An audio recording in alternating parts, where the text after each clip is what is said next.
Welcome to Startup with Ferris live stream. Thank you for tuning in. What's new in the world of entrepreneurship?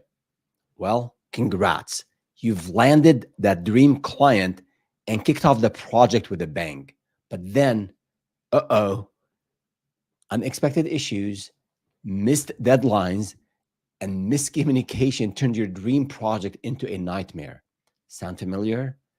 It's a common scenario for consultants and service providers. But that's where a solid project execution plan comes in. As the old saying goes, a goal without a plan is just a wish. And in project management, this couldn't be more true. In fact, according to a study by the Project Management Institute, PMI, organizations with a high level of project management maturity waste 28 times less money than those with a low level of maturity. So the more you invest in systems and processes, checklists, and project management and planning, the more money you'll make because you'll be wasting less money. So this means one thing. The solid project execution plan, which we will talk about today, is a magic formula to get your project done and done right without headaches. But what is this project execution planning we're talking about? We'll get right into it. But first, a couple of housekeeping items, as always. Whether you're watching or listening live or tuning in later, I would love to hear from you. Leave me a comment. Let me know about the struggles you're going through. Let me know about the wins, the small and big wins you're having. And if you have any questions, any thoughts, if you have a specific topic in mind where you're stuck, you're hitting a dead end, you're not sure what to do, let me know. I'll be more than happy to either reply you directly or address those questions and comments on our next live stream. We have these live streams every Wednesday at 10 a.m. Pacific, 1 p.m. Eastern. Next week, we will be off, but starting back in the first week of October. So 10 a.m. Pacific, 1 p.m. Eastern. Subscribe to the channel if you're on YouTube or follow us on other social media channels so that you don't miss out on the next live stream. And also, we have a special promotion code for a campaign, a Back to Startup School campaign that is ending this Friday. So if you are watching, stay with us till the end, and you'll have you'll learn about a special promotion we are running for our Black Belt Startup program. Let's jump back in. So, project execution. I think it's arguably the most critical phase of a project lifecycle. This is where you're delivering. This is where value is created, plans are put into action, tasks are completed, deliverables are produced, and then the client's expectations are unmet, met, or hopefully exceeded. And an effective, and let's see, I think we have some slides on this, making sure we're sharing our slides. Yep. An effective project execution strategy ensures that project goals are achieved. That's why people bought from you. They want you to help them achieve a specific, solve a specific problem, deliver a specific deliverable. So that's one. Two, client satisfaction is high, risks are mitigated, and then team morale is boosted, or your own morale. If you have a team and then it's only you want to make sure you're also happy about what you're doing, and you have a high energy, and then profitability is maximized. So if you're doing all these things, you're achieving your goals of the project, the clients are happy, risks are mitigated, profitability is maximized, you are doing something really well. But if you are struggling in any of these issues, stay tuned in, because we will be talking about what is involved, what you need to do to plan project properly and execute them successfully. But if you look at an illustration I have here about a project life cycle, in case you're new to project management, in case you're new to service delivery, you'll see here that you have this initiation phase on the left-hand side. This is maybe right after you sold, you have that contract signed by the client, you're super excited, you initiate that project, you have a kickoff call, and then you start planning for the project, and then it's time to execute.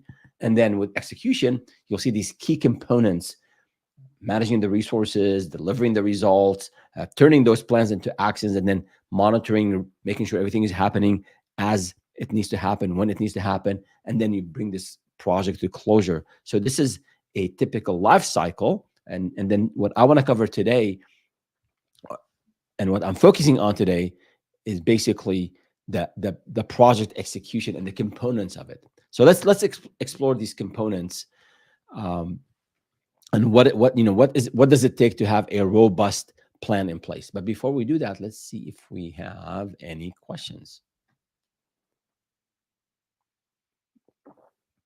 If I'm just starting a business, or I've started, but I'm only, or I'm about to start, and maybe I've hired a couple of employees here, do I need all this planning and this full life cycle? A good question. So if you put the life cycle back here on screen, what I described works for a project that is an infrastructure project by the federal government, and also for a very small project. I mean, in terms of that, what needs to happen, you have to initiate the project, plan it, then start implementing, and then once you're done, you close the project. So that those main components are there. In terms of the level of effort that goes into initiating a project, in terms of the level of efforts and the scope of planning and executing, that's going to be really different from one company to another, from one service to another. So I would say the short answer is yes, you need some planning. Now, if you deliver something, let's say you are a communications coach, and you deliver on site to our workshops, and you sign up a client, and you go and you meet their new managers, and you do your program. That's a 2-hour deliverable, and then maybe some planning ahead of time. You ask a survey from the attendees, so you know their issues, and then maybe you have a post uh, uh, deliverable report on what you've learned from the managers and the struggles they're going through. I mean, that's a very, very contained project and and set of deliverables. Whereas if you're, let's say you provide some sort of IT consulting, and you do audits, you do cybersecurity audits, uh, and you are working with mid-sized or maybe larger companies, a project might take you, I don't know, 3 to 4 to 5 months, depending, or maybe you do implementation of enterprise level software like a CRM system or like an ERP system. So the scope of the project and the efforts and the resources, all of these will vary depending on a number of factors, as I just mentioned. But the mindset of planning, of initiating the project, going through the steps, going through the components that we will cover today in terms of what's involved to plan and execute. I think that's really important, whether it's a very small service that you do it in an hour, or whether it's something that takes you months. The phases are the same, but the scope of each phase and what's involved in each phase could vary significantly, depending again on those factors. Good question. So back to the components of a project execution plan. Number one is project objectives or project goals, and this is obvious. I mean, this is obvious, but a lot of times we're not clear on what the goals are. So if you're not clear, or the client is not clear, yeah, I want to do an audit, and the client, yeah, okay, let's do an audit. But did we include how many maybe facilities we're auditing, or how many computers we are examining, if it's an IT related service, or if we are looking at maybe some financial audits? Do we know the specific excuse me, objectives of what you want to get out of the audit? So a lot of times the objectives are not very concrete, they're not very maybe tangible. So what I want you to do is, when it comes to goals and objectives, like, what are we trying to accomplish, and then tie this down, or drill down, and think of what's known as the SMART objectives, SMART goals, that will help you and the client really have a clear understanding of what's being done, what's going to be accomplished. So SMART, you have specific, measurable, achievable, relevant, and time bound. Basically, just be very clearly for specific, clearly define what the goals are. Don't be ambiguous, and then measurable to the extent that you can. Quantify what you're delivering, and there's a mechanism to track it. Achievable, you want to make sure they're realistic. You can do them in that specific time frame, or under specific constraints. And then relevant, of course, align. The goals are aligned with the overall business goals. And then time bound. Make sure we're going to do this work in a week. We're going to do this work in 2 months. We're going to do this work in a year or over a year. So make sure they're time bound. So when you are setting objectives for your goal, for your plan, make sure they are smart, specific, measurable, achievable, relevant, and time bound. Good. The second component is scope. So you have to have some boundaries around the project. So what's included in the project, what's included in every stage of the project, and equally important, what's not included. So what is it that is excluded from the scope? Because if you don't do that, if you don't clearly define the scope of the project, you'll run into a number of issues, including what's known as scope creep. So basically, you'll have more work done, potentially causing more delays, budget overruns, and the client's going to be unhappy because things are taking longer. And you're going to be unhappy because you're doing more work, maybe for the same amount of money. So watch out for scope creeps. And to help you do that, I think if you can identify the key tasks, the activities, what needs to be done, and who's doing the work, and then also very, very important, the assumptions and constraints, any factors that could impact the delivery of this project, the execution of this project. So for example, if you are going to do, back to our IT example, if you're going to go and do an audit in 3 weeks, I always mention this example about clearly defining what the customer has to do. It's not all on the consultant, it's a partnership. So in this IT consulting project, for you to complete the audit, you need access to systems. So if your commitment to do the work in 3 weeks, and you get access to the systems 3 days before the end of the 3-week period, you can't do the work in 3 days. So make sure you outline clearly in your SOW, statement of work, in your contract, lay out what assumptions, what is it that the customer is doing, what is it that you're doing, what constraints, potential things, maybe there's some supply chain issues if you're waiting on routers or servers, and these are outside of your control because maybe the customer wants you to get specific models. List all that out. So assumptions, constraints, and then have clear tasks and activities for the project. You'll do well in terms of scoping the project, and you'll eliminate, or potentially significantly reduce this potential of scope creep, because it will turn this project into something that it will just not make you happy, the client happy. It will end up being delayed. You're expending more resources, and you're delaying revenue. So it's not good all around. Watch out for scope creep. And it's hard to avoid everything. So as a consultant, as a service provider, if you ended up doing 5% more to keep the client happy, do it. It'll pay off. And then you'll learn for next time to make sure that you're scoping better. Good. So let's see if we have another question here. What are some examples of scope creeps and how to avoid them? I mentioned one.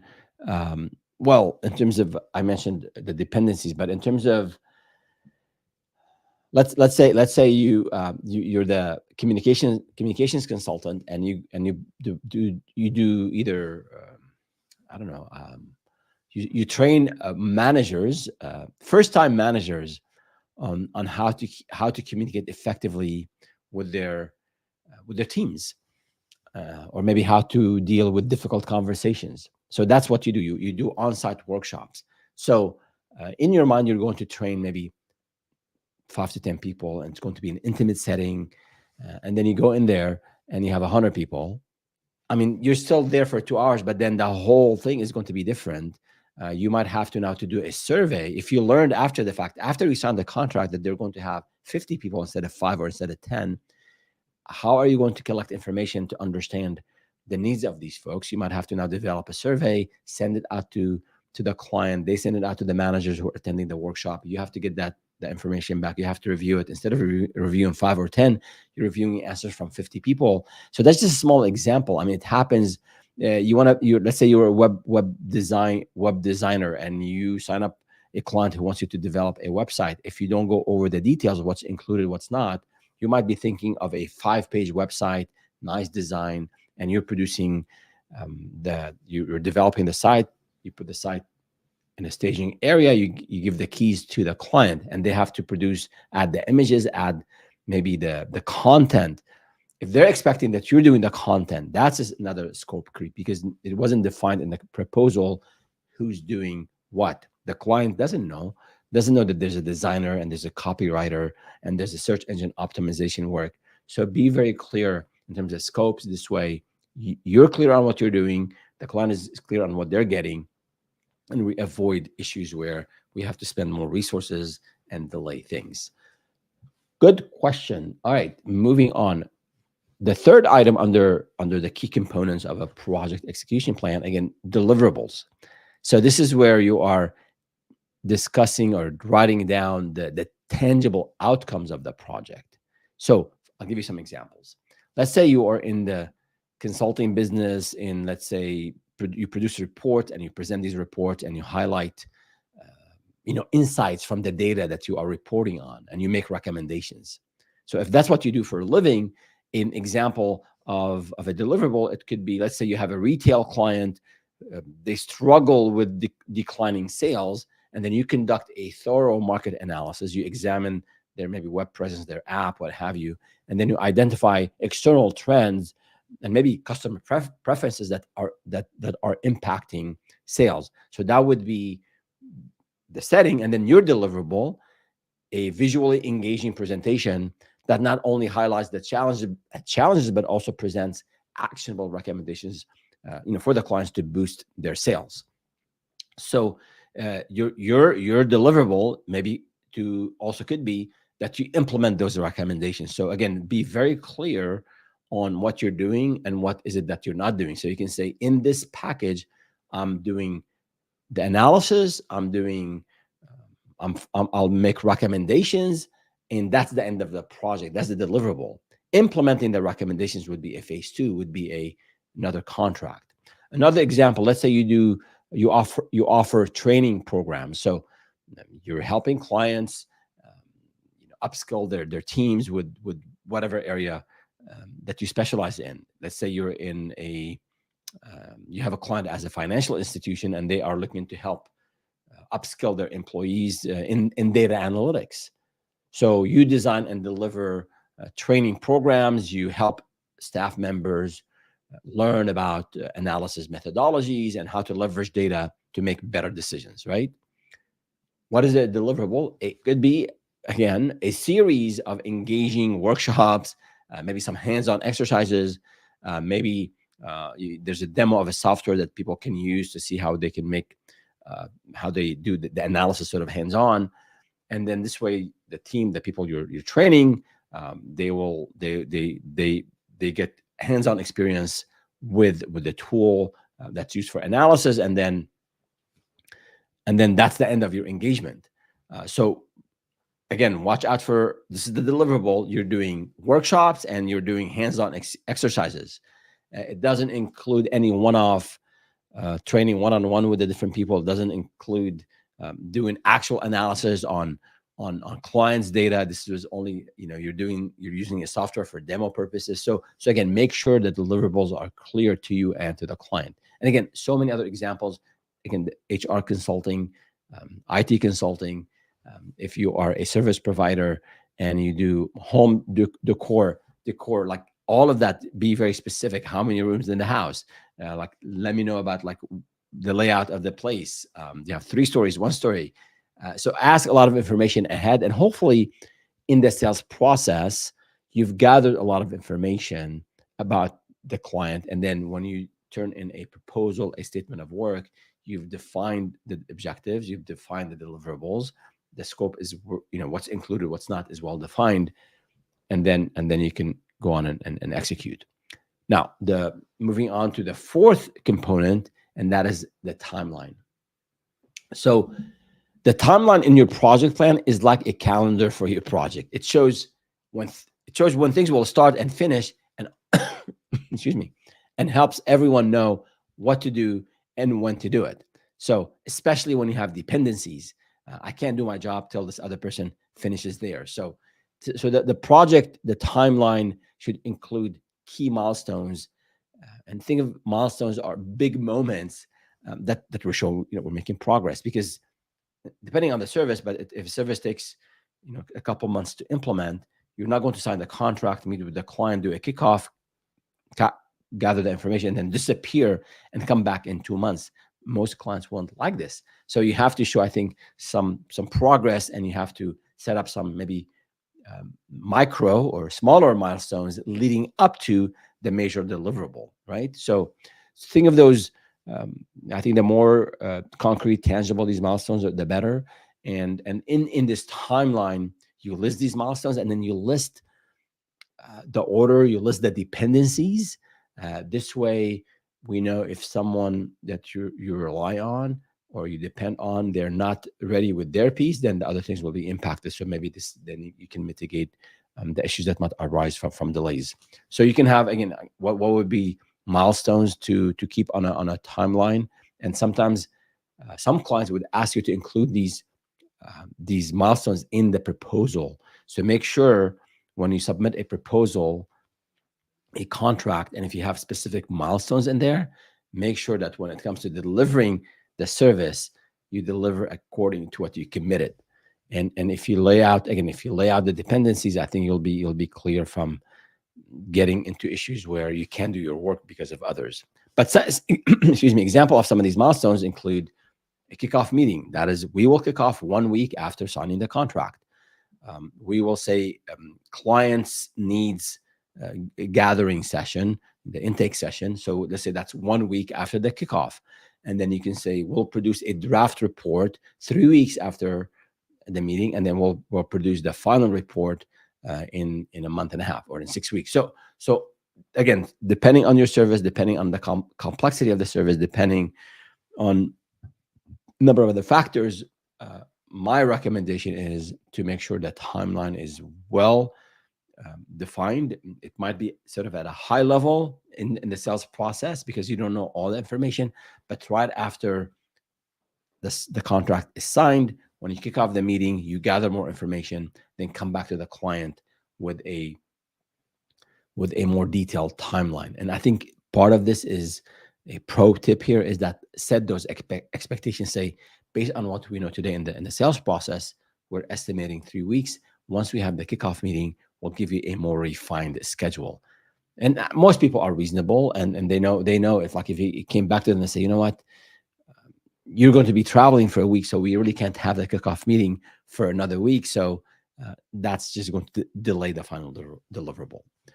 Good. See, what else do we have here? Yeah, and then well, let's see if we have a question before I move to the fifth and final resource here, final component. What if clients are always expecting unreasonable timelines? I want it done yesterday for half the cost. Yeah, put all your resources on my project. I'm the number one client. Yes,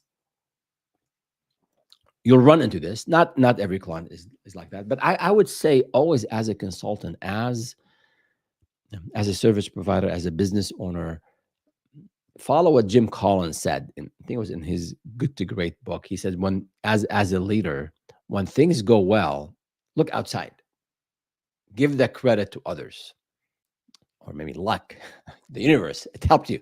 And then when things go bad, look in the mirror. Always reflect on what could have I done better? What could my company have done better? Where were we not clear in our proposal? So I would say it's easy to point the finger and say the client is unreasonable, the client is this or that.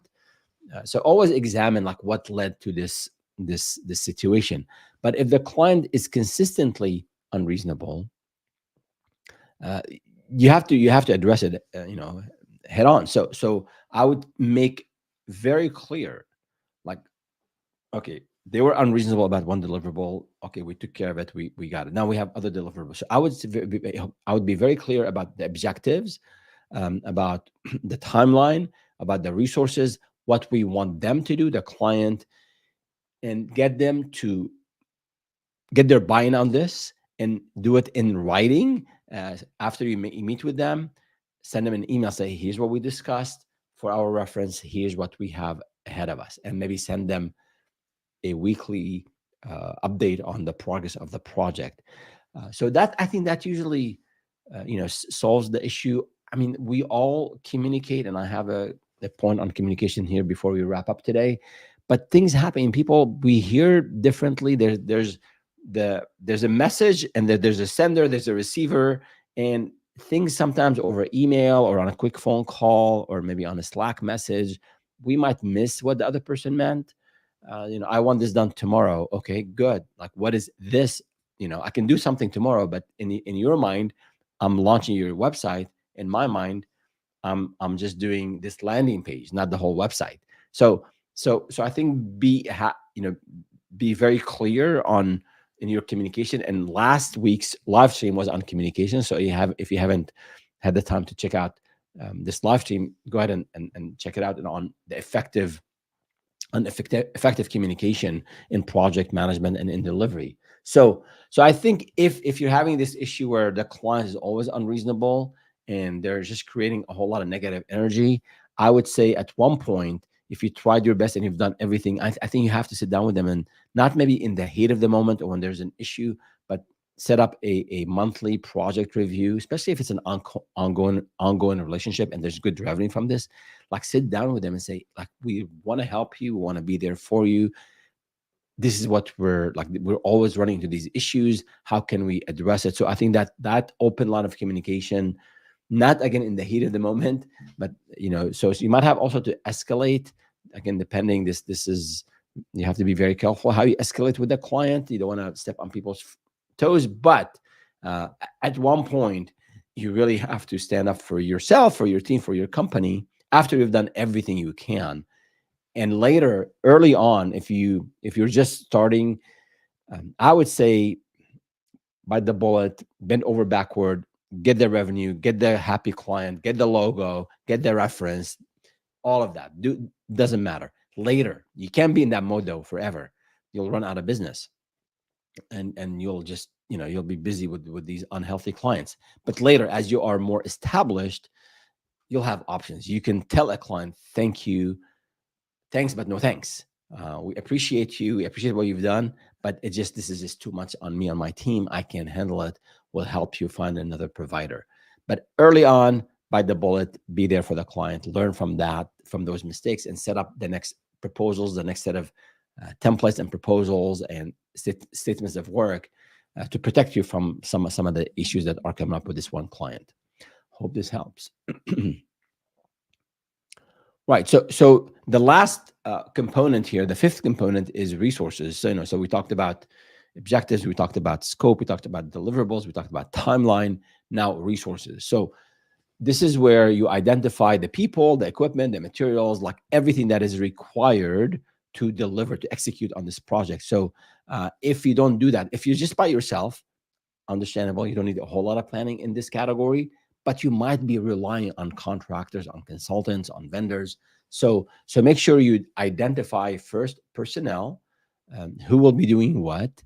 Just you, yourself, and maybe your spouse who's helping you in the back end, in the background.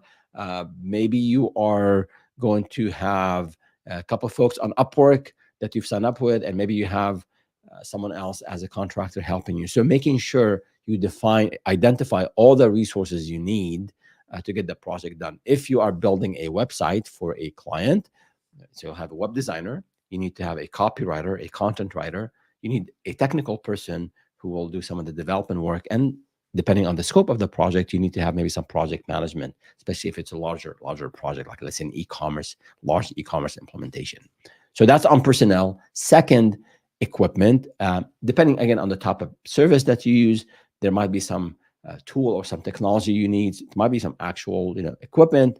So if you are, let's say you create videos for your clients, so you need cameras, you need microphones, you need lighting, you need video editing software. So listing everything you need, and especially like in this scenario, if you're doing videos, well, have backups of things, or maybe have another camera, have another mic. Things will happen on set. So again, this is on mitigating risk, which I'll talk about in a bit, but make sure you have everything lined up.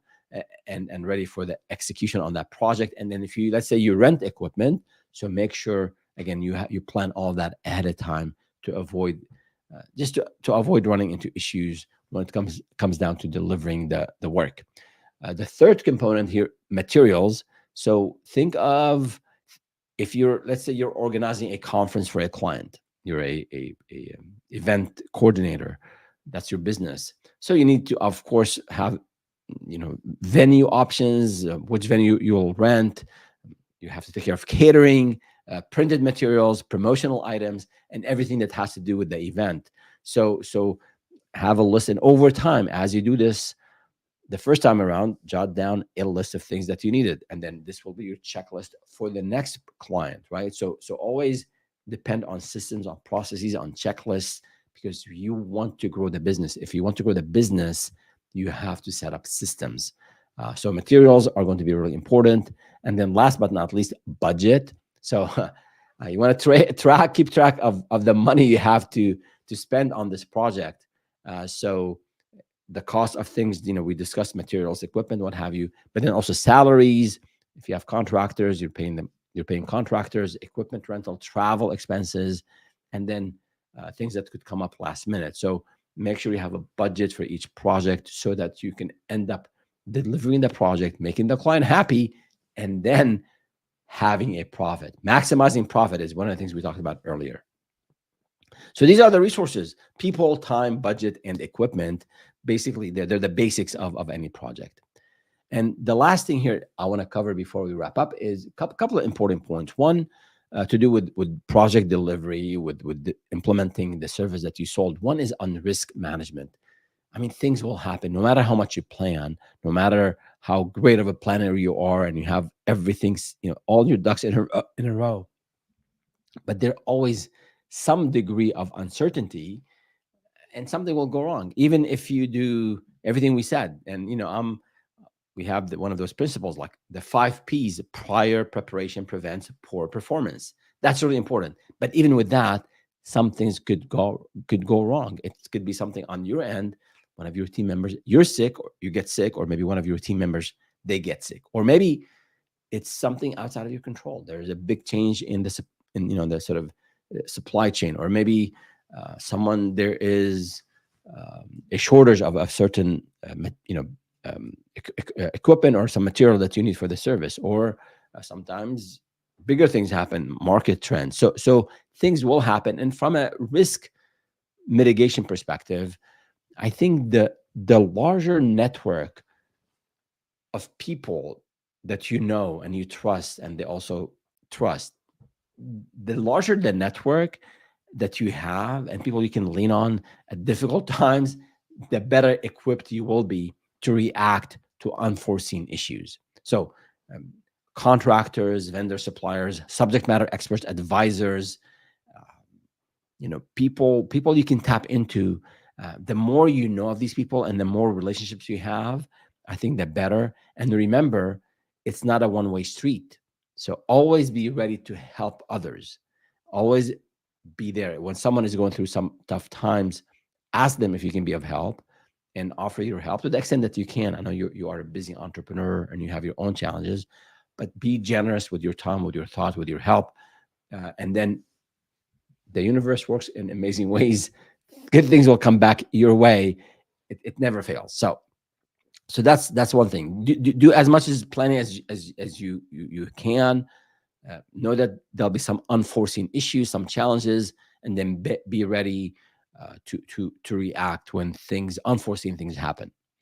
And the second point I want to highlight here is on effective communication and collaboration. So we had an entire live stream on this concept last week, but really the bottom line is effective communication is the glue that holds a project together, just like any relationship at home as well. So it ensures that effective communication ensures that everyone is on the same page, and then we're fostering collaboration, and then it prevents misunderstandings, right? So again, I won't spend a lot of time on it today because we spent a whole hour on it last week. Check out the live stream. We'll put the link in the description in case it's easier for you to click on it and get there. But the idea here is you'll run into issues. So find ways and have resources to mitigate risks, and always be clear and concise, and be responsive in your communication.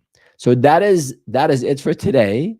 We talked about mainly about the 5 components of executing a plan for your project, and you know keeping the client happy or making the client happy, and then you're making a profit, and then you're keeping your morale and the morale of your team up, because you have just sold something and delivered it, and everybody's happy. So that's the goal, is to deliver on what you sold, and engage those clients, and then once they're engaged and they see the value of what you're doing, they'll come back for more business, or they are likely to refer you to others. So don't stop at getting better. If you're doing really well in this category, always find ways to improve.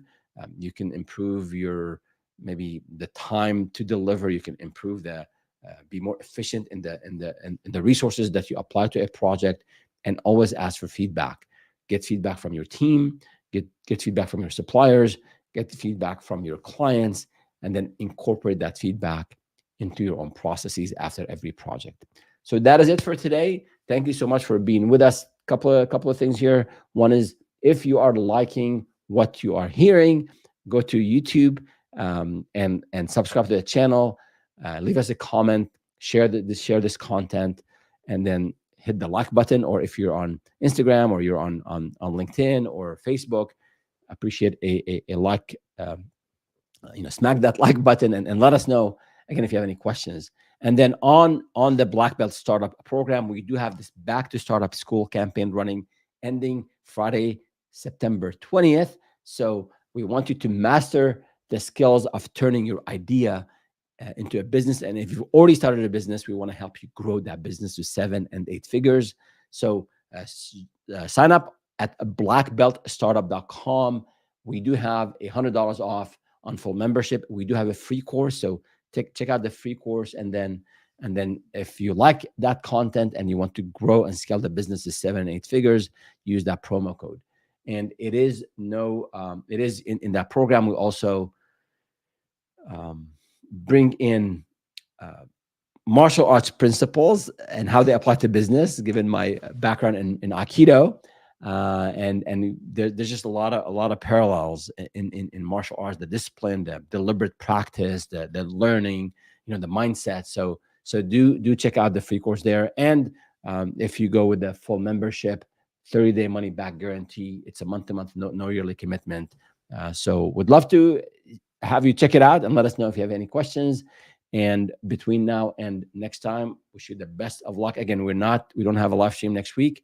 We have one on October the 2nd. That's it for today, and have a great day, and see you next time.